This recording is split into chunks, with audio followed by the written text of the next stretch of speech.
대주 주면 팔아봐. 그럼 믿어주지. 알겠습니다. 주변 사람들의 수군거림, 떨어진 서류, 그리고 소녀는 눈을 감았다가 천천히 떴습니다.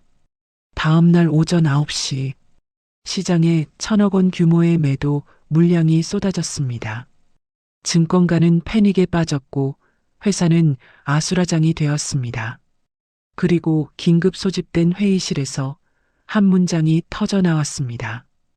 회사가 주주를 모욕한 순간 시장은 우리를 심판합니다. 교복 입은 소년의 선택.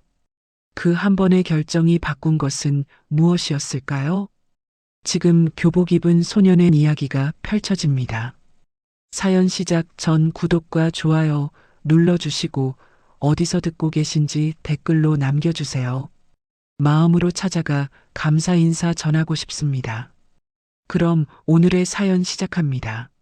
서울 도심 한복판 하늘 컨벤션 7층 대연회장 입구는 이른 아침부터 북적였다.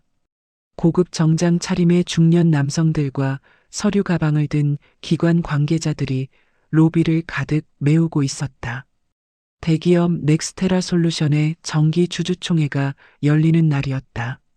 로비 한쪽에는 커피와 다과가 준비되어 있었고 안내 데스크 앞에는 정장을 차려입은 직원 2명이 참석자 명단을 확인하며 배지를 나눠주고 있었다. 그 사이로 교복을 입은 소년이 유리문을 밀고 들어섰다. 회색 블레이저에 검은색 바지, 그리고 어깨에 맨 낡은 크로스백 하나.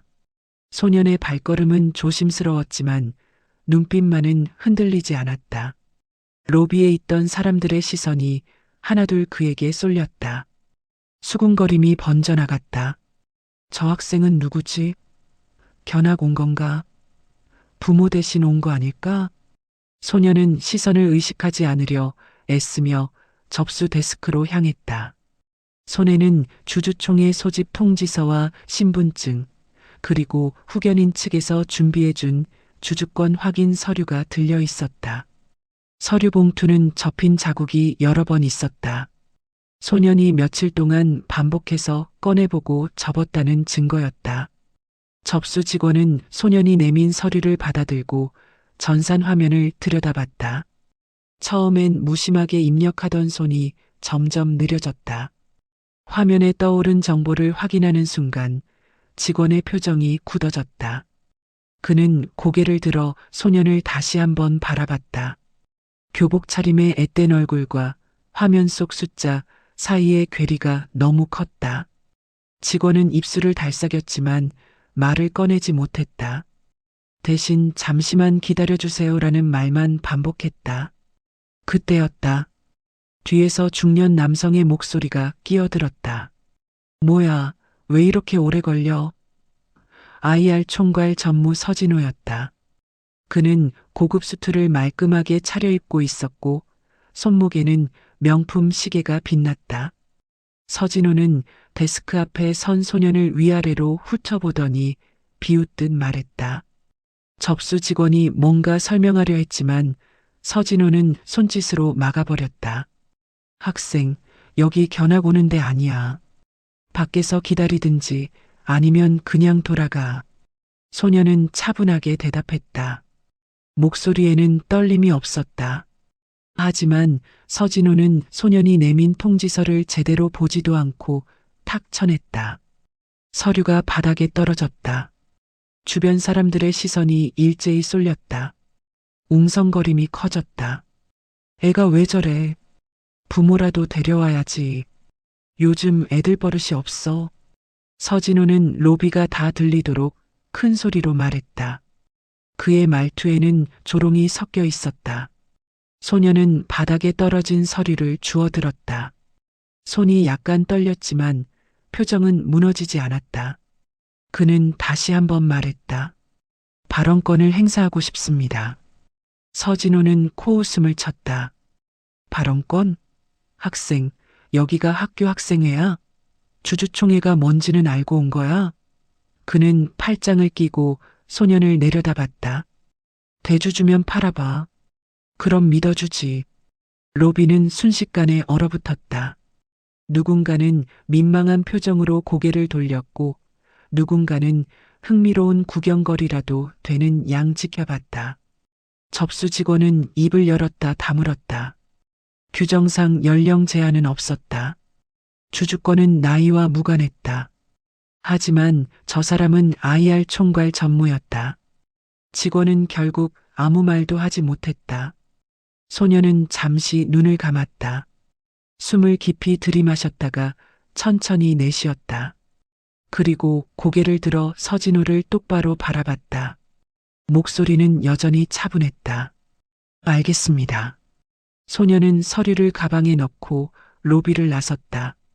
뒷모습은 작았지만 걸음은 흔들리지 않았다. 서진호는 만족스러운 표정으로 주변 사람들에게 손을 흔들었다. 애들이 요즘 어디서 뭘 보고 배우는지 모르겠네. 몇몇 사람들이 어색하게 웃었다. 로비는 다시 일상으로 돌아갔다. 하지만 접수 직원은 전산 화면을 끄지 못하고 있었다. 화면 속 숫자가 머릿속에서 지워지지 않았다. 그는 작은 결심을 했다. 이 사실을 다른 루트로 보고해야 한다고. 소녀는 컨벤션 건물 1층 카페로 향했다. 사람들이 오가는 복도를 지나며 그는 아무렇지 않은 척 걸었다. 하지만 가방을 맨 어깨는 굳어 있었고 주먹은 꽉 쥐어져 있었다. 카페는 한산했다. 창가 자리에 앉아 휴대폰을 꺼냈다. 화면에는 저장된 연락처 하나가 떠올랐다. 정태석 선생님. 전화벨이 2번 울리고 연결됐다. 도아야, 어떻게 됐어? 목소리는 차분했지만 걱정이 묻어났다. 소녀는 잠시 말을 고르다가 입을 열었다.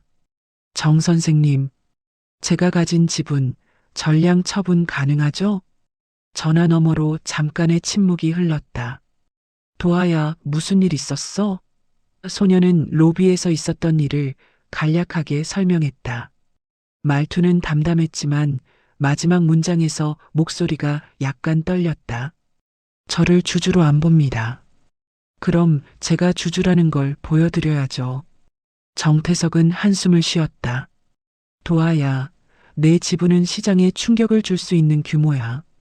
전량 매도하면 공시가 나가고 주가가 요동칠 거야. 그것만으로도 큰 파장이 생긴다. 소녀는 대답했다. 알고 있습니다. 그래서 여쭤본 겁니다. 정태석은 전화 너머에서 키보드 치는 소리를 냈다. 아마 자료를 확인하고 있는 듯 했다. 내 명의로 된 보유 주식은 시가 기준으로 상당한 금액이야. 한꺼번에 처분하면 담보대출 연계된 물량들이 연쇄 반응을 일으킬 수도 있어. 그리고 회사 내부에서도 큰 문제가 될 거야. 소녀는 잠시 생각했다. 창밖으로 사람들이 바쁘게 오가는 모습이 보였다. 그는 천천히 말했다. 선생님, 저는 복수하려는 게 아닙니다. 그냥 잘못된 걸 바로잡고 싶은 거예요. 주주를 쫓아내는 구조가 계속되면 그 다음은 고객이고 직원입니다. 정태석은 오랫동안 말이 없었다. 그는 도아를 오래 지켜본 사람이었다. 이 아이가 감정에 휘둘려 결정을 내리는 성격이 아니라는 것을 알았다. 도아야, 정말 확실해? 소녀는 단호하게 대답했다. 네. 정태석은 절차를 설명하기 시작했다. 전량 매도는 가능해.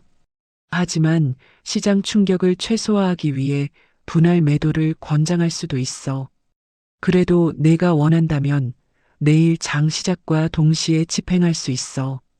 공시는 자동으로 나가고 시장은 즉각 반응할 거야.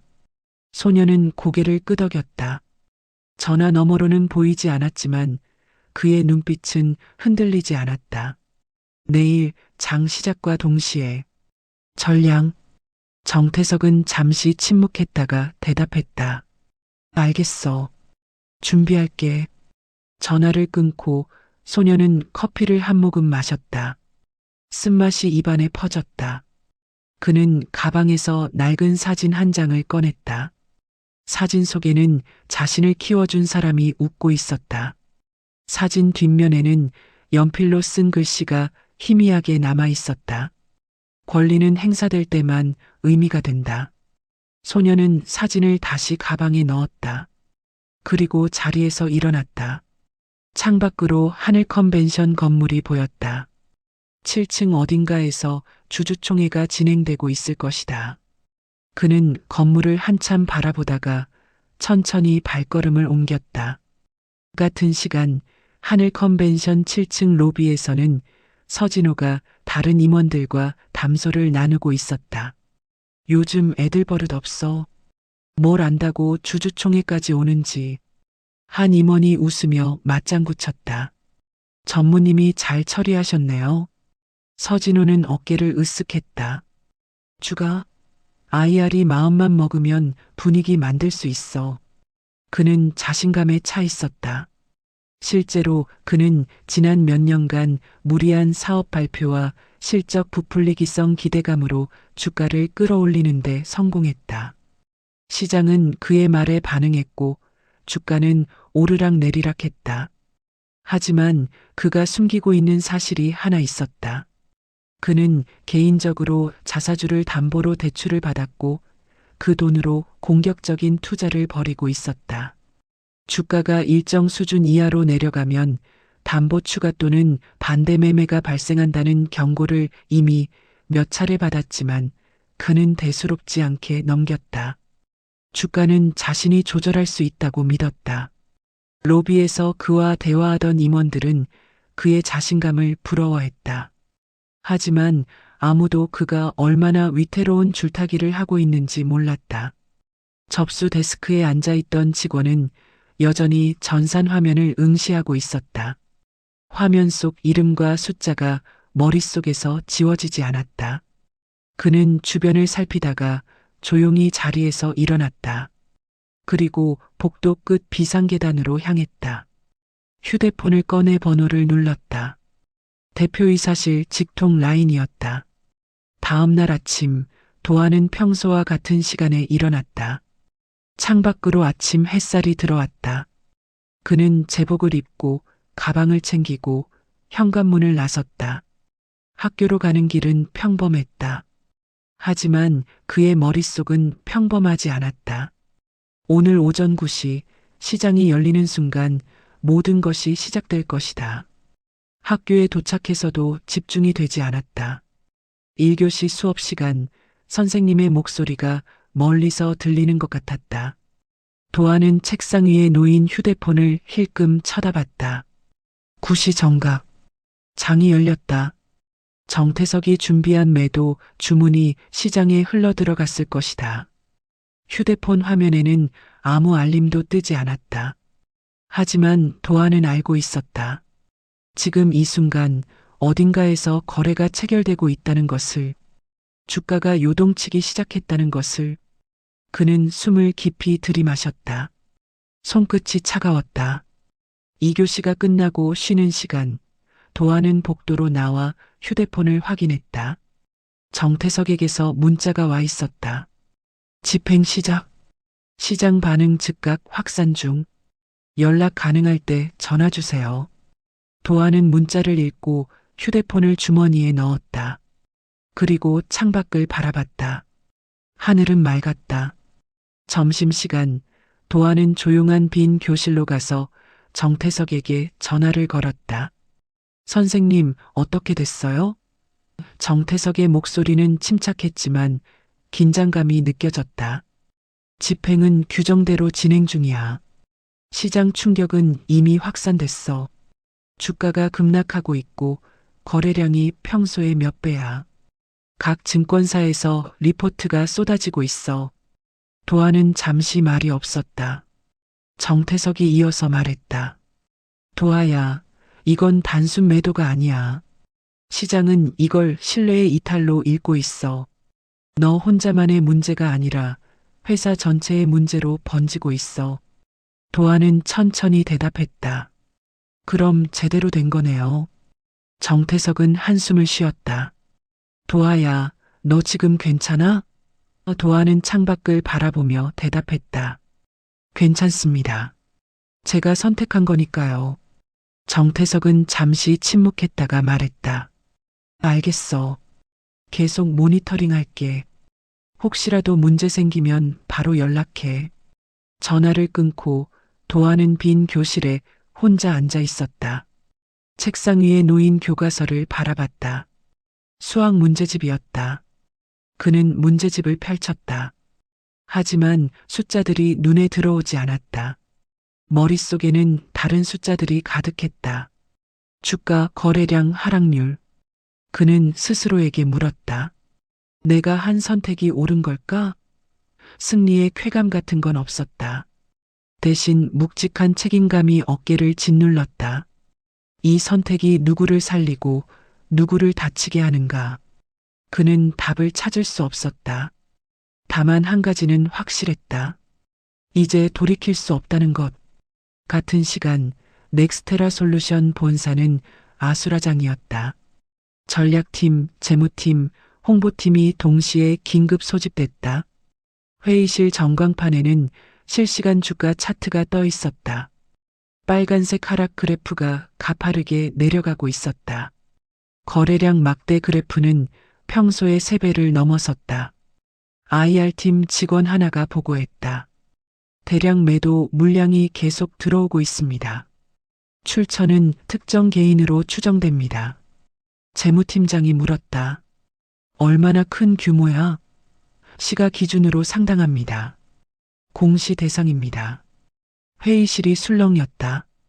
전략팀장이 물었다. 대주주 명단에 변동 있었어? IR팀 직원이 고개를 저었다. 명단에는 없습니다. 하지만 규모로 봐서는 상위권입니다. 재무팀장이 다그쳤다. 그럼 누구야? 이름은? IR팀 직원이 서류를 넘기며 대답했다. 윤도아. 미성년자입니다. 회의실이 순간 조용해졌다. 누군가 되물었다. 미성년자? 네. 전날 주주총회 참석 시도 기록이 있습니다. 그 순간 한 명이 뭔가 떠올랐다는 표정을 지었다. 어제 로비에서 교복 입은 학생 있었잖아. 서진호 전무가 쫓아낸 회의실 공기가 얼어붙었다. 재무팀장이 급하게 물었다. 그게 확실해? CCTV 확인하면 알 수 있습니다. 전략팀장이 지시했다. 당장 확인해. 그리고 대표이사실에 보고 준비해. 직원들이 급하게 움직이기 시작했다. 회의실 한쪽에서는 증권사 리포트가 실시간으로 업데이트되고 있었다. 넥스테라 솔루션 대량 매도에 급락 주주 신뢰 문제 제기되나 거버넌스 리스크 부각. 홍보팀장이 한숨을 쉬었다. 이거 어떻게 수습해야 하지? 아무도 대답하지 못했다. 전광판의 빨간색 그래프만 계속해서 내려가고 있었다. 서진호는 자신의 사무실에서 커피를 마시고 있었다. 창밖으로 서울 도심이 내려다 보였다. 그는 여유로운 표정으로 모니터를 켰다. 주가 차트가 떠올랐다. 그리고 그의 표정이 굳어졌다. 빨간색 그래프가 가파르게 추락하고 있었다. 거래량은 폭발적으로 증가했다. 서진호는 황급히 IR팀에 전화를 걸었다. 지금 무슨 일이야? 왜 이렇게 떨어져? 전화 너머로 당황한 목소리가 들려왔다. 전무님, 대량 매도가 들어왔습니다. 지금 파악 중입니다. 서진호는 전화를 끊고 의자에 깊이 앉았다. 손가락으로 책상을 두드렸다. 주가가 이 정도로 떨어지면 그는 급하게 계산기를 두드렸다. 담보 비율, 추가 담보 요구 기준선, 반대매매 발동 시점. 숫자들이 머릿속에서 빠르게 돌아갔다. 그가 개인적으로 받은 대출은 자사주 담보였다. 주가가 일정 수준 이하로 떨어지면 증권사에서 추가 담보를 요구할 것이다. 만약 추가 담보를 넣지 못하면 반대매매가 발동된다. 그의 주식이 강제로 팔리고 그 매도 물량이 다시 주가를 누를 것이다. 악순환이다. 서진호는 이마에 손을 짚었다. 땀이 맺혔다. 그는 지난 몇 년간 주가를 관리해왔다고 자부했다. 실적 발표를 적절히 조절하고 언론 플레이를 통해 기대감을 부풀리고 IR 자료를 화려하게 꾸며서 시장을 설득했다. 주가는 그의 말에 반응했다. 그는 그것을 자신의 능력이라고 믿었다. 하지만 지금은 달랐다. 시장은 그의 말을 듣지 않았다. 대량 매도 물량 앞에서 IR의 말은 무력했다. 주가는 그저 수요와 공급의 법칙을 따를 뿐이었다. 서진호는 휴대폰을 들어 증권사 담당자에게 전화를 걸었다. 여보세요. 저 서진호인데요. 담보 비율 지금 어떻게 돼요? 전화 너머 목소리는 조심스러웠다. 전무님, 현재 주가 기준으로는 추가 담보 요구 기준선에 근접했습니다. 서진호는 목소리를 낮췄다. 얼마나 더 떨어지면 발동돼요? 현재 추세라면 오늘 안에 도달할 가능성이 있습니다. 서진호는 전화를 끊고 의자에 등을 기댔다. 천장을 바라봤다. 머릿속이 복잡했다. 추가 담보를 넣을 여유 자금은 없었다. 다른 자산을 급하게 처분하자니 손해가 너무 컸다. 그렇다고 반대 매매를 당할 수는 없었다. 그건 그의 경력에 치명적인 타격이 될 것이다. 그때 사무실 문이 노크됐다. 전무님, 대표이사실에서 긴급회의 소집 연락 왔습니다. 서진호는 자리에서 일어났다. 정장 재킷을 입고 거울을 봤다. 표정을 가다듬었다. 아무렇지 않은 척해야 했다. 그는 사무실 문을 열고 복도로 나섰다. 대표이사실로 가는 복도는 평소보다 조용했다. 직원들이 수군거리는 소리가 들렸다. 주가 봤어? 무슨 일이래? 대량 매도래. 서진호는 고개를 들고 걸었다. 하지만 그의 등은 굽어 있었다. 대표이사실 회의실에 도착하자 이미 여러 임원들이 모여 있었다. 전략팀장, 재무팀장, 홍보팀장, 그리고 준법 감시인까지. 분위기는 무겁고 긴장되어 있었다. 서진호는 자리에 앉았다. 대표이사 강유림이 들어왔다. 그녀는 표정이 굳어 있었다. 강유림은 자리에 앉자마자 물었다. 상황 보고해. 재무팀장이 서류를 펼치며 설명했다. 대량 매도 물량이 오전 9시부터 시장에 유입됐습니다. 주체는 윤도아, 미성년자입니다. 보유 지분 전량을 매도한 것으로 파악됩니다. 강유림이 되물었다. 미성년자? 네. 어제 주주총회 참석 시도 기록이 있습니다. 강유림은 눈썹을 찌푸렸다. 참석 시도? 실제로 참석했어? 아니요. 로비에서 저지됐습니다. 강유림이 날카롭게 물었다. 누가? 회의실이 조용해졌다. 재무팀장이 서진호를 쳐다봤다. 준법감시인이 CCTV 영상 캡처를 테이블 위에 올려놓았다. 화면에는 교복 입은 소년과 그 앞에 서 있는 서진호의 모습이 찍혀 있었다. 강유림은 영상을 보고 서진호를 바라봤다. 설명해. 서진호는 목소리를 가다듬으며 말했다. 그 학생이 주주총회장에 왔길래 신원 확인이 필요하다고 생각했습니다. 강유림이 차갑게 물었다. 신원 확인? 아니면 쫓아낸 거? 서진호는 변명하려 했다. 대표님, 그 학생이 정말로 주주인지 확인이 안 됐습니다. 그래서 강유림이 말을 끊었다. 확인이 안 됐으면 확인했어야지. 왜 쫓아냈어? 서진호는 입을 다물었다. 강유림은 테이블을 손가락으로 두드렸다. 회사가 주주를 모욕한 순간 시장은 우리를 심판합니다. 지금 주가가 그걸 말하고 있어요. 회의실은 침묵에 빠졌다. 강유림이 재무팀장에게 물었다. 추가 피해 예상은? 재무팀장이 조심스럽게 대답했다. 담보대출 연계 물량이 연쇄 반응을 일으킬 가능성이 있습니다. 특히 그는 서진호를 힐끔 쳐다봤다. 일부 임원 개인 투자건도 영향을 받을 수 있습니다. 강유림의 시선이 서진호에게 고정됐다. 개인 투자? 서진호는 땀을 흘리며 대답했다. 대표님, 그건 강유림이 손을 들어 말을 막았다. 지금 당장 인사팀, 준법팀, 감사팀 불러. 서진호 전무 직무정지 수순 준비해. 회의실이 술렁였다. 서진호는 벌떡 일어섰다. 대표님, 강유림은 차갑게 말했다. 앉아요. 아직 회의 안 끝났어요. 서진호는 천천히 자리에 앉았다. 그의 얼굴은 창백했다. 거래 시작 5분 만에 넥스테라 솔루션의 호가창은 붉게 물들었다. 매도 물량이 쏟아지기 시작했다. 평소라면 조용히 움직이던 거래량 그래프가 수직으로 치솟았다. 증권사 트레이딩룸에서는 알람이 울려댔다. 이거 뭐야? 대량 매도 들어왔어. 처음에는 기관 투자자들의 포지션 조정이라는 추측이 나돌았다.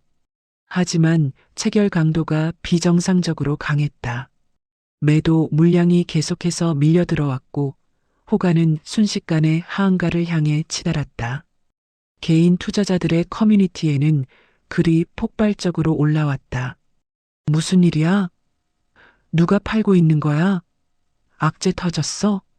시장은 공포에 휩싸였다. 대량 매도의 주체를 알 수 없었기에 투자자들은 최악을 가정했다. 내부자 거래일 수도 있고 경영권 분쟁일 수도 있고 회계 부정이 터질 수도 있다는 추측들이 난무했다. 그리고 그 공포는 연쇄 반응을 일으켰다. 손절 알람이 터진 개인 투자자들이 패닉 셀링에 나섰다. 기관들도 리스크 관리 차원에서 물량을 정리하기 시작했다. 알고리즘 트레이딩 시스템은 하락 추세를 감지하고 자동으로 매도 주문을 쏟아냈다. 주가는 더 이상 저항선을 찾지 못하고 자유낙하했다. 오전 10시 주가는 시초가 대비 15% 하락했다. 거래 대금은 평소의 5배를 넘어섰다. 증권사 애널리스트들은 급하게 긴급 리포트를 작성했다. 하지만 정확한 원인을 파악하지 못한 채 추측성 문장들만 나열할 수밖에 없었다. 대량 매도, 물량 출현 시장 신뢰 훼손 우려, 추가 하락 가능성주의. 금융 뉴스 속보가 터졌다. 넥스테라 솔루션, 정체불명 대량 매도에 급락 주가 15% 폭락, 거래량 급증 기사 댓글란에는 불안과 분노가 뒤섞인 글들이 쏟아졌다. 회사에 뭔가 문제 있는 거 아니야? 내부자들이 먼저 빠지는 거야? 개인은 맨날 호구네. 넥스테라 솔루션 본사 재무팀 사무실은 전쟁터를 방불케 했다. 모니터마다 빨간색 숫자가 깜빡였다. 직원들은 전화기를 붙들고 증권사와 기관 투자자들에게 상황을 설명하려 애썼다. 하지만 설명할 수 있는 게 없었다. 회사 측도 정확한 원인을 파악하지 못한 상태였다. IR 팀장은 급하게 공시 초안을 작성했다. 주가 급등락 관련 조회 공시하지만 내용은 빈약했다. 회사는 주가 변동 원인을 파악 중이며 확인되는 대로 공시하겠습니다. 이런 공시는 오히려 불안을 키울 뿐이었다. 시장은 회사도 모른다는 사실을 더 위험하게 받아들였다. 오전 11시 주가는 20% 하락선을 뚫었다. 이제 뉴스는 단순 급락을 넘어서 사태라는 표현을 쓰기 시작했다. 각 방송사 증시 프로그램에서는 긴급 코너를 편성했다. 애널리스트들이 출연해 분석을 내놓았지만 그들도 확신은 없었다. 비정상적인 매도 패턴입니다. 무언가 중대한 이슈가 있을 가능성을 배제할 수 없습니다. 그 시각 정태석은 사무실에서 실시간 체결 내역을 지켜보고 있었다. 그의 표정은 무겁고 긴장되어 있었다. 집행은 계획대로 진행되고 있었다. 하지만 시장 반응은 예상보다 훨씬 격렬했다. 그는 도하에게 중간 보고 문자를 보냈다. 집행 70% 완료. 시장 충격 심각. 연쇄 매도 발생 중. 도하는 학교 화장실에서 문자를 확인했다. 손이 떨렸다. 그는 휴대폰을 꺼내 뉴스를 검색했다. 넥스테라 솔루션 관련 기사들이 쏟아져 나왔다. 댓글들을 읽었다. 분노, 불안, 혼란. 그는 휴대폰을 주머니에 넣고 거울을 봤다. 거울 속 자신의 얼굴은 창백했다. 내가 한 일이 맞는 걸까? 그는 스스로에게 물었다. 승리의 쾌감 같은 건 없었다. 오히려 무거운 돌덩이가 가슴을 짓누르는 것 같았다. 수많은 사람들이 손해를 보고 있었다. 개인 투자자들, 연기금 펀드. 그들은 서진호와 아무 관련이 없었다. 하지만 그들도 피해를 입었다. 도하는 물로 얼굴을 씻었다. 차가운 물이 뺨을 타고 흘러내렸다. 그는 고개를 들어 다시 거울을 봤다. 하지만 이건 내 잘못이 아니야. 그는 스스로를 다독였다. 주주를 쫓아낸 건 그들이야. 나는 권리를 행사한 것뿐이야. 오후 1시 마침내 공식 공시가 떴다. 주요 주주 보유 상황 보고 윤도아 명의의 지분 전량 매도가 공시됐다. 시장은 즉각 반응했다. 미성년자? 대주주가 미성년자였어? 왜 전량 매도한 거야? 커뮤니티는 추측으로 들끓었다. 그리고 누군가 어제 주주총회 현장 이야기를 올렸다. 어제 주총에서 교복 입은 학생 쫓겨났대. IR 전무가 공개적으로 모욕했다는 얘기 들었어. 설마 그게 이해? 정보가 빠르게 퍼졌다. 익명 게시판, SNS, 단톡방. 이야기는 순식간에 확산됐다. 여론은 갈렸다. 일부는 도하를 비난했다. 미성년자가 시장을 흔들어?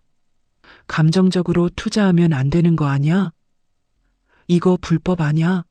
하지만 다른 일부는 회사를 비난했다. 주주를 쫓아낸 회사가 문제지 주주권 침해 아니야? IR 전무가 책임져야 해. 오후 2시 주가는 바닥을 찍고 반등을 시도했다. 저가 매수 세력이 들어왔다. 하지만 신뢰가 무너진 상태에서 반등은 미약했다. 거래는 여전히 불안정했고 변동성은 극심했다. 전문가들은 입을 모았다. 이건 단순 매도가 아니라 신뢰의 이탈이다.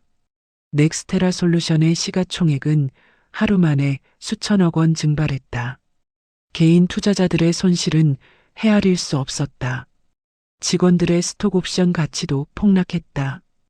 회사 내부는 충격에 빠졌다. 복도에서는 수군거림이 끊이지 않았다. IR 전무가 학생을 쫓아냈다던데? 그게 사실이야? 대표님이 직무정지 시켰대. 서진호는 자신의 사무실에 홀로 앉아 있었다. 창밖을 바라봤다. 서울 도심은 여전히 분주했다. 하지만 그의 세계는 무너지고 있었다. 증권사에서 전화가 왔다. 전무님, 담보 비율이 기준선을 이탈했습니다. 내일 정오까지 추가 담보를 입금하시거나 반대 매매가 진행됩니다. 서진호는 전화를 끊고 책상에 이마를 기댔다. 손이 떨렸다. 그는 자신이 무엇을 잃었는지 이제야 깨달았다. 주가가 아니었다. 신뢰였다.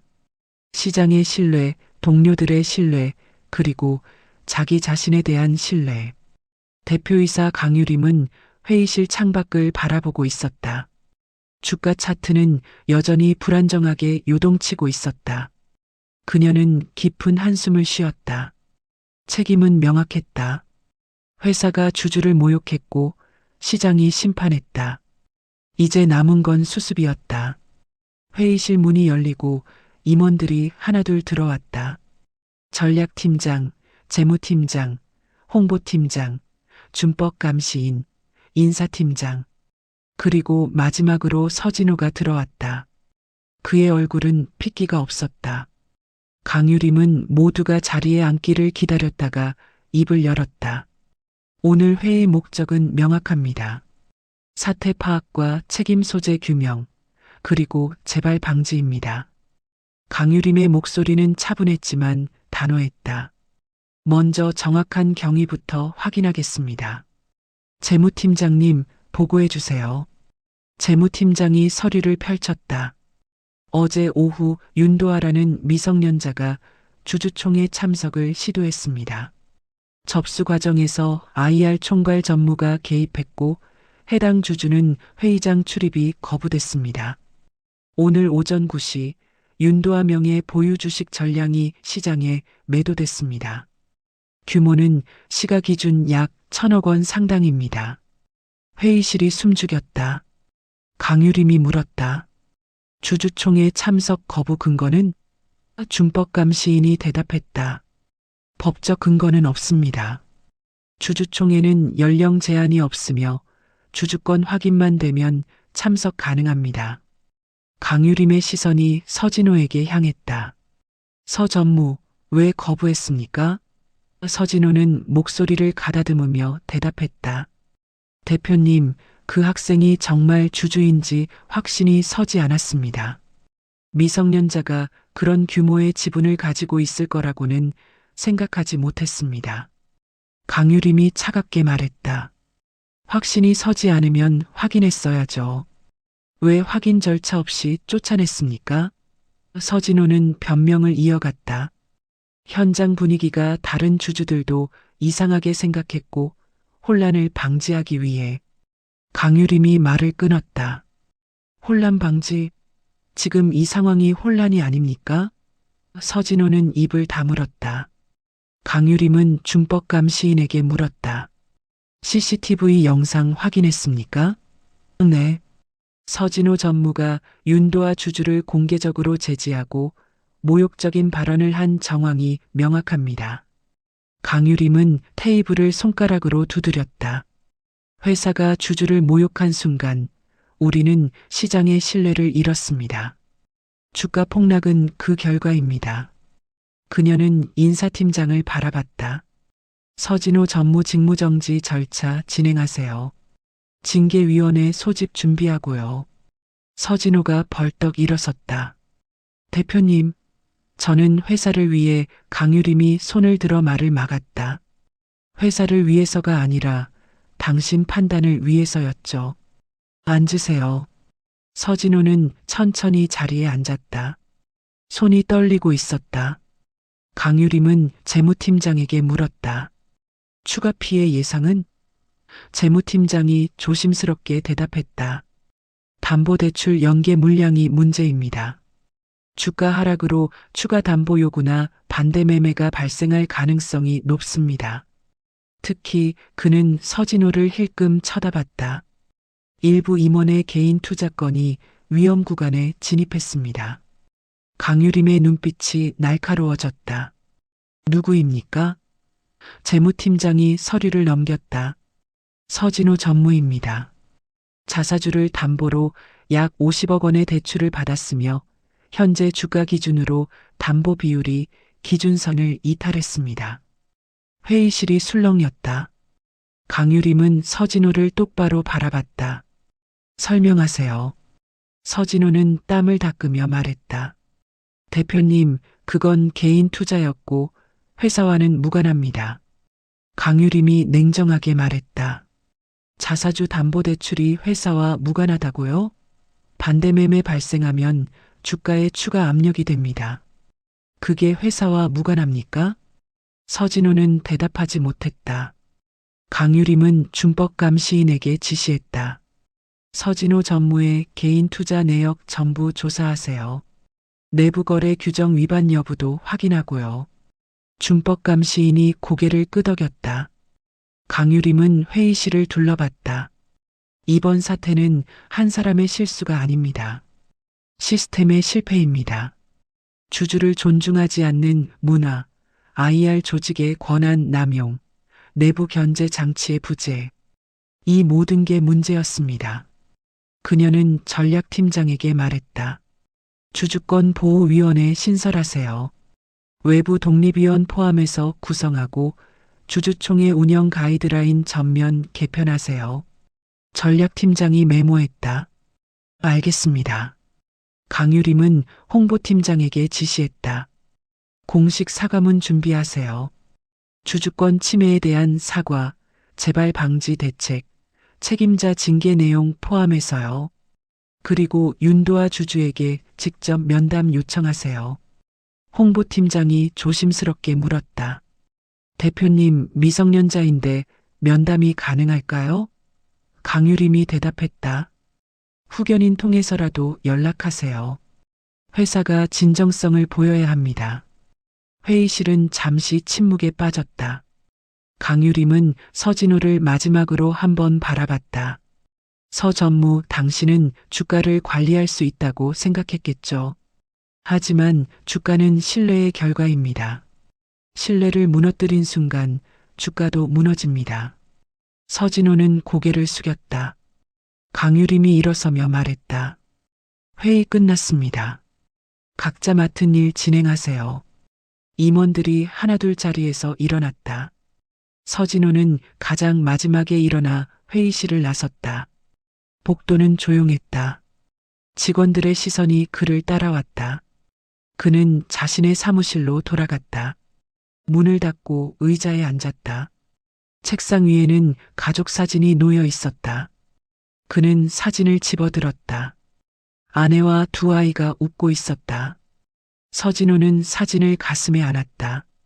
눈물이 흘러내렸다. 그는 자신이 무엇을 위해 일했는지 생각했다. 성과, 승진, 인정. 하지만 지금 남은 건 아무것도 없었다. 직위는 정지됐고, 재산은 위기에 처했고, 명예는 땅에 떨어졌다. 그리고 무엇보다 자신이 옳다고 믿었던 모든 것이 틀렸다는 사실을 깨달았다. 이틀 후, 도아는 정태석의 사무실에 앉아 있었다. 테이블 위에는 노트북과 서류 몇 장이 놓여 있었다. 정태석이 물었다. 도아야, 정말 이렇게 할 거야? 도아는 고개를 끄덕였다. 네. 이건 복수가 아니에요. 바로잡는 거예요. 정태석은 한숨을 쉬며 노트북 화면을 돌렸다. 변호인 명의로 성명서를 낼 거야. 내용 확인해봐. 도아는 화면을 읽었다. 성명서는 간결했지만 명확했다. 두 가지 요구사항이 담겨 있었다. 첫째, 주주권 침해에 대한 공식 사과 및 재발 방지 대책 마련. 둘째, IR 조직의 권한 남용 방지 및 주주 응대 규정 공개와 준수. 성명서 말미에는 한 문장이 추가되어 있었다. 이번 매도는 개인적 감정이 아닌 주주로서의 권리 행사이며 기업 거버넌스 개선을 촉구하기 위한 것입니다. 도아는 고개를 끄덕였다. 좋아요. 이대로 하세요. 정태석이 엔터키를 눌렀다. 발송했어. 언론사 몇 곳에도 보냈고. 도아는 창밖을 바라봤다. 하늘은 흐렸다. 곧 비가 올 것 같았다. 성명서가 공개되자 여론은 다시 한번 들끓었다. 포털 사이트 실시간 검색어에 윤도아 넥스테라 솔루션 주주권 침해가 동시에 올랐다. 기사 댓글란은 두 진영으로 갈렸다. 비난하는 쪽은 이렇게 말했다. 미성년자가 시장을 흔들어도 되나? 감정적 투자에 전형 어른들이 말렸어야지 1,000억을 던져서 복수? 철없는 거 아냐? 하지만 옹호하는 쪽도 만만치 않았다. 주주를 쫓아낸 회사가 문제 나이가 뭐가 중요해? 주주는 주주야. 오히려 용기 있는 행동 기업 거버넌스 개선 계기가 될 수도. 여론은 팽팽했다. SNS에서는 해시태그 전쟁이 벌어졌다. 해시태그 주주권 보호 vs 해시태그 시장 교란 두 해시태그가 동시에 트렌드에 올랐다. 방송에서도 이 사건을 다뤘다. 경제 프로그램에는 전문가들이 출연해 의견을 나눴다. 한 교수는 말했다. 주주권은 나이와 무관합니다. 법적으로 미성년자도 주주가 될 수 있고 권리를 행사할 수 있습니다. 이번 사건은 기업이 주주를 어떻게 대해야 하는지에 대한 경종입니다.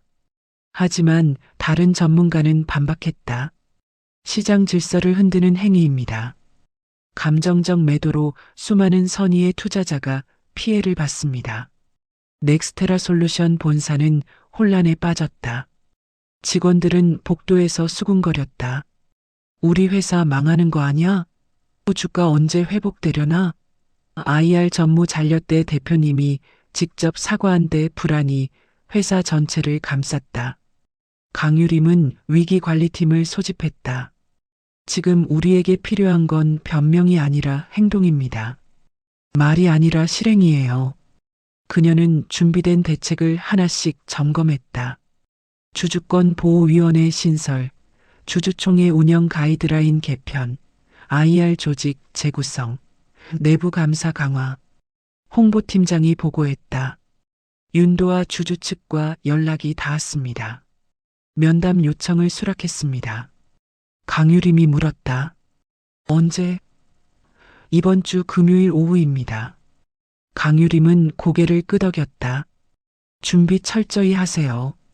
말이 아니라 문서로 보여줘야 합니다. 그 주 내내 회사는 분주했다. 각 팀은 개선안을 작성했고, 준법팀은 규정을 검토했고, 인사팀은 징계 절차를 진행했다. 서진호는 결국 사임서를 제출했다. 회사는 받아들였다. 공식 발표문에는 자진 사임이라고 적혀 있었지만 모두가 사실을 알고 있었다. 금요일 오후 도하는 정태석과 함께 넥스테라 솔루션 본사를 방문했다. 이번에는 교복이 아니라 정장을 입었다. 후견인이 준비해준 옷이었다. 약간 큰 사이즈였지만 도하는 꼿꼿하게 걸었다. 본사 로비는 조용했다. 안내 직원이 정중하게 맞이했다. 윤도아 주주님, 정태석 선생님, 이쪽으로 오세요. 그들은 엘리베이터를 타고 최상층으로 올라갔다. 대표이사실 회의실이었다. 회의실 문이 열렸다. 강유림이 일어나 손을 내밀었다. 윤도아 주주님, 만나 뵙게 되어 영광입니다. 도하는 악수를 받았다. 강유림의 손은 따뜻했다. 앉으세요. 그들은 테이블을 사이에 두고 마주 앉았다. 강유림은 먼저 사과했다. 이번 주주총회에서 있었던 일 진심으로 사과드립니다. 회사가 주주를 존중하지 못했고 그로 인해 큰 피해가 발생했습니다. 변명의 여지가 없습니다. 도하는 조용히 들었다. 강유림은 서류 몇 장을 테이블 위에 펼쳤다. 말씀만 드리는 게 아니라 실제로 무엇을 바꿀지 보여드리겠습니다. 첫 번째 서류는 주주권 보호위원회 구성안이었다. 외부 독립위원 3명, 내부 위원 2명, 그리고 주주대표 1명으로 구성된다고 적혀 있었다. 두 번째 서류는 주주총회 운영 가이드라인이었다. 주주 신원 확인 절차, 발언권 보장 방법, 분쟁 해결 프로세스가 상세히 기술되어 있었다. 세 번째 서류는 IR 조직 재편안이었다. 권한과 책임을 명확히 하고 주주 응대 교육을 의무화한다는 내용이었다. 도하는 서류를 하나씩 읽었다. 정태석도 옆에서 검토했다. 강유림은 기다렸다. 조급해하지 않았다. 도하가 마지막 서류를 덮고 고개를 들었다. 좋습니다. 하지만 저는 한 가지만 더 묻고 싶습니다. 강유림이 대답했다. 말씀하세요. 도하는 차분하게 말했다. 제가 원하는 건 제가 아니라 누구든 들어올 수 있는 구조입니다. 나이, 성별, 지분 크기와 관계없이 주주라면 존중받는 곳이요. 이게 일회성 조치가 아니라 문화로 자리 잡을 수 있을까요? 강유림은 잠시 생각했다. 그리고 단호하게 대답했다. 약속드립니다. 이건 제 개인 약속이 아니라 회사의 공식 방침이 될 것입니다. 정기적으로 점검하고 투명하게 공개하겠습니다. 도하는 고개를 끄덕였다.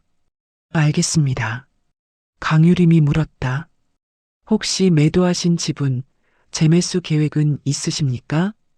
도하는 잠시 망설이다가 대답했다. 아직 결정하지 않았습니다. 지켜보고 싶어요. 회사가 정말 바뀌는지. 강유림은 이해한다는 표정으로 고개를 끄덕였다. 당연합니다. 신뢰는 하루아침에 회복되지 않습니다. 시간을 드리겠습니다. 회의는 1시간 정도 이어졌다. 세부 사항을 논의하고 향후 일정을 조율했다. 회의가 끝나고 도하는 정태석과 함께 건물을 나섰다. 로비를 지나며 직원들의 시선이 느껴졌다. 호기심, 경외, 불편함. 여러 감정이 섞여 있었다. 도하는 고개를 들고 걸었다. 건물 밖으로 나오자 해가 지고 있었다. 정태석이 물었다. 도하야, 기분이 어때? 도하는 하늘을 올려다봤다. 모르겠어요. 이긴 것 같기도 하고 진 것 같기도 하고. 정태석이 어깨를 두드렸다. 내가 한 일은 옳았어. 앞으로도 그럴 거고. 도하는 고개를 끄덕였다. 그리고 천천히 걸음을 옮겼다. 저 멀리 석양이 빌딩 사이로 지고 있었다. 새로운 시작의 끝이었다. 아니, 끝의 시작이었다. 한 달이 지났다. 넥스테라 솔루션의 주가는 서서히 회복되고 있었다. 바닥을 찍은 후 신뢰 회복 조치들이 알려지면서 투자자들이 조금씩 돌아왔다. 하지만 예전 수준으로 돌아가려면 아직 시간이 필요했다. 회사는 약속을 지키고 있었다. 주주권 보호위원회가 공식 출범했고 첫 회의가 열렸다. 외부 독립위원들은 날카로운 질문들을 쏟아냈고 회사는 성실하게 답변했다. 그 과정이 투명하게 공개됐다. 주주총회 운영 가이드라인도 개편됐다. 이제 주주라면 누구든 사전 등록만 하면 참석할 수 있었고 발언권 신청 절차도 명확해졌다. IR팀은 전면 재구성됐고 주주 응대 교육이 의무화됐다. 변화는 느렸지만 확실했다. 도하는 일상으로 돌아갔다. 학교에 다니고 수업을 듣고 친구들과 시간을 보냈다. 뉴스에서는 더 이상 그의 이름이 언급되지 않았다. 사람들의 관심은 다른 곳으로 옮겨갔다. 도하는 그게 편했다. 어느 토요일 오후 도하는 집 서재에 앉아 책을 읽고 있었다. 경제학 입문서였다. 주식, 기업, 시장. 그는 이제 이런 단어들이 단순한 개념이 아니라는 걸 알았다. 그 뒤에는 수많은 사람들의 삶이 있었다. 휴대폰이 울렸다. 정태석이었다. 도하야, 넥스테라 솔루션에서 연락 왔어. 도하가 물었다. 무슨 일이에요? 다음 주 주주총회 초대장이야. 정식으로 보냈대. 도하는 잠시 생각했다. 갈까요? 정태석이 대답했다. 내 선택이야. 하지만 가보는 것도 나쁘지 않을 것 같아. 내가 만든 변화를 직접 확인할 수 있잖아. 도하는 고개를 끄덕였다. 알겠습니다. 갈게요. 다음 주 화요일 도하는 다시 하늘 컨벤션으로 향했다. 이번에도 교복 차림이었다. 하지만 마음가짐은 달랐다. 떨림도 없었고 두려움도 없었다. 그는 주주였다. 그것만으로 충분했다. 로비에 들어서자 안내 데스크 직원이 환하게 웃으며 맞이했다. 윤도아 주주님, 어서 오세요. 등록하셨죠? 도하는 고개를 끄덕이며 신분증을 내밀었다. 직원은 전산을 확인하고 배지를 건넸다. 7층 회의장입니다. 편안히 참석하세요. 도하는 배지를 목에 걸고 엘리베이터로 향했다. 로비에 있던 사람들이 그를 쳐다봤다. 하지만 이번에는 호기심이 아니라 존중의 시선이었다. 누군가 작게 속삭였다. 저 학생, 그 유명한 맞아, 윤도아. 엘리베이터 문이 열렸다. 도하는 7층에 내렸다. 회의장 입구에는 안내 직원들이 서 있었다. 한 직원이 다가와 물었다. 좌석 안내 도와드릴까요? 도하는 고개를 저었다. 괜찮습니다. 제가 찾을게요. 회의장은 넓었다. 의자들이 줄지어 놓여 있었고 앞쪽에는 단상과 스크린이 설치되어 있었다. 도화는 중간쯤 자리를 찾아 앉았다. 주변에는 중년의 주주들이 앉아 있었다. 누군가 도화를 알아보고 고개를 끄덕였다. 도화도 가볍게 인사했다. 정각이 되자 주주총회가 시작됐다. 강유림이 단상에 올라 인사말을 했다. 존경하는 주주 여러분, 오늘 이 자리에 참석해 주셔서 감사합니다. 그녀의 목소리는 차분하고 진중했다. 강유림은 지난 한 달간의 변화를 보고했다. 주주권 보호위원회 출범, 가이드라인 개편, IR 조직 재구성, 모든 내용이 투명하게 공개됐다. 그리고 그녀는 한 문장을 덧붙였다. 이 모든 변화는 한 주주의 용기에서 시작됐습니다. 회의장이 잠시 조용해졌다. 몇몇 사람들이 도화를 쳐다봤다. 도화는 표정을 바꾸지 않았다. 강유림이 이어서 말했다. 우리는 배웠습니다. 주주는 숫자가 아니라 사람이라는 것을, 나이나 지분 크기가 아니라 권리를 존중해야 한다는 것을. 발표가 끝나고 질의응답 시간이 왔다. 몇몇 주주들이 손을 들어 질문했다. 도화는 듣기만 했다. 그는 발언할 생각이 없었다. 오늘은 그저 지켜보고 싶었다. 회사가 정말 바뀌었는지 확인하고 싶었다. 총회가 끝나고 사람들이 하나둘 자리에서 일어났다. 도화도 일어나 출구로 향했다. 그때 누군가 그를 불렀다. 윤도아 주주님. 돌아보니 강유림이 서 있었다. 잠깐 시간 괜찮으세요? 도화는 고개를 끄덕였다. 그들은 복도 한쪽 조용한 곳으로 이동했다. 강유림이 말했다. 오늘 참석해 주셔서 감사합니다. 어땠나요? 도화는 솔직하게 대답했다. 좋았습니다. 달라진 게 느껴졌어요. 강유림이 미소 지었다. 다행입니다. 아직 완벽하지 않지만 계속 노력하겠습니다.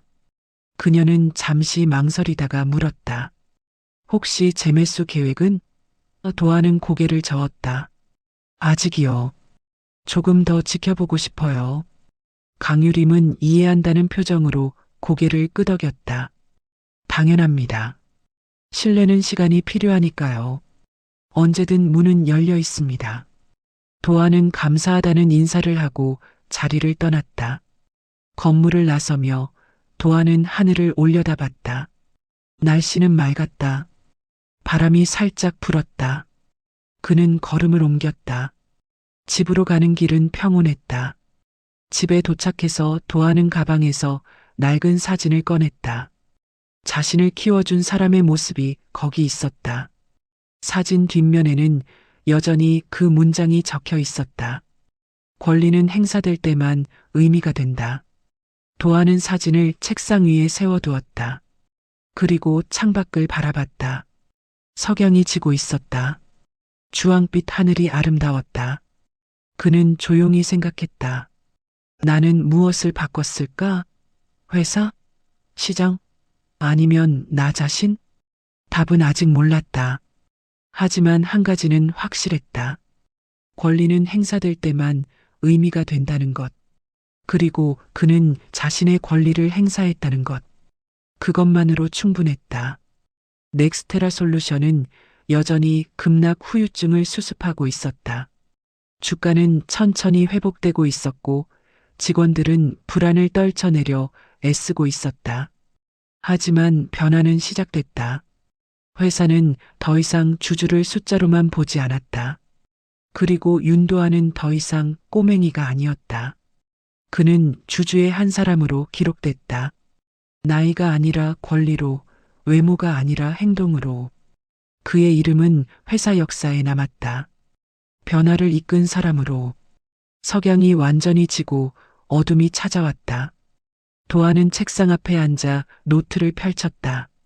그리고 한 문장을 적었다. 오늘 나는 주주였다. 그는 펜을 내려놓고 미소 지었다. 작지만 확실한 미소였다. 창밖으로 별이 하나둘 떠올랐다. 밤은 깊어갔지만 도화의 마음은 평온했다. 그는 자신이 옳은 일을 했다고 믿었다. 그리고 그 믿음은 흔들리지 않았다. 이야기는 여기서 끝나지 않는다. 넥스테라 솔루션은 계속 변화할 것이고 도안은 계속 성장할 것이다. 시장은 여전히 요동칠 것이고 사람들은 여전히 선택을 할 것이다. 하지만 한 가지는 변하지 않는다. 권리는 행사될 때만 의미가 된다는 것. 그리고 그 권리를 지키기 위해서는 용기가 필요하다는 것. 도안은 그 용기를 보여줬다. 교복을 입은 소년이 세상에게 말했다. 저는 주주입니다. 그리고 세상은 들었다.